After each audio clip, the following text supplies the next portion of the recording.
Ate, pakasend daw po. Pakasin? Ito po yung number. Pinky? Opo. Asan yung pera? Isin niya na lang daw po muna, te. Kasi emergency po. Mamaya Idadala na. po ni mama Bakit? dito. Emergency? Ibibigay na lang mamaya? Isabihin mo sa mama mo, mamaya na lang, ha? Kahit emergency, ganun talaga yun. Balik ka dun. Pag pag may pera na lang, susan ko na lang. Balik na lang pag may pera na. Ganun. Sige po. Ito po. Sabi lang sa'yo na emergency, hindi mo talaga Kayo ba yung pinasisend. yung bata yung inuutusan?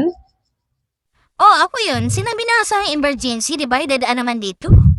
Emergency nga sabi, walang tiwala. Kahit po emergency, ganun po talaga yun. Pag GCash, cash muna bago isi-send. Grabe ka naman, di mo ba alam yung Kahit emergency? emergency pa po, ganun talaga. Sinabi na nga emergency, di ba? Ay, pasensya na po. Ibibigay din naman sa'yo eh. Mahirap na yung mamaya, bukas or men. Walang kasiguraduhan yan.